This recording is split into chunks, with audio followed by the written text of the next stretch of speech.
Good morning ladies and gents. Day 2 of using this SE project. Siyempre sa labas yung cold start. Napakaangas oh.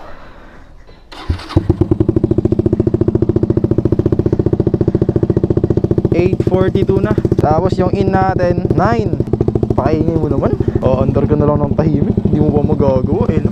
Chill ride mo na, chill ride. Napakatapang eh no? Ilang beses na nahuli. Tapos ako, yan yung tinatawag nating bravery mga kaibigan.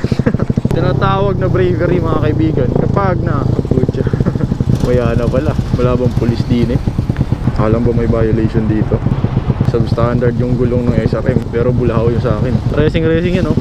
Lakas na boy.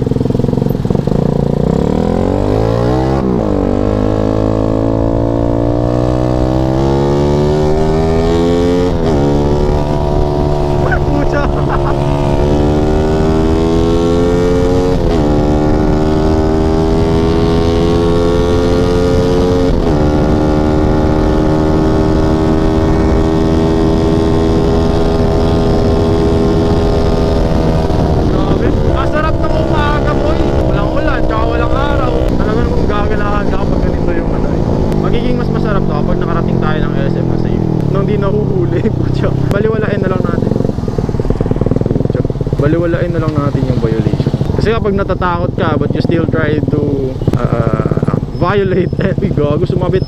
Putyang ina. Kasi kapag natatakot ka mga kaibigan and you're not brave enough pero ginawa mo pa rin kasi you're trying to be brave, then that's still bravery. Mga piece of advice eh. Pero totoo naman kasi kapag nasa isang nakakatakot ka na lugar tapos hindi ka ganun ka talagang matatakotin ka pero you're trying to be brave, then that's being brave. Kasi tinatry mo eh, lumalaban ka eh, diba? Makes sense. Intindihin nyo na lang, kaya na yung bahala. Yung palapit yung mga motor dito boy. Oh puta, kailangan pa ako. Giveaway naman, nag-giveaway. Maluwag yung sa kabila. Parang naman dun. Ganun ka-chaotic.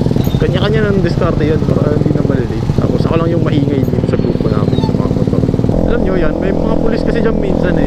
Yan, sa punong yan, nakikita nyo yan. Yung sangla, sa ilalim ng sangla-sangla na yan.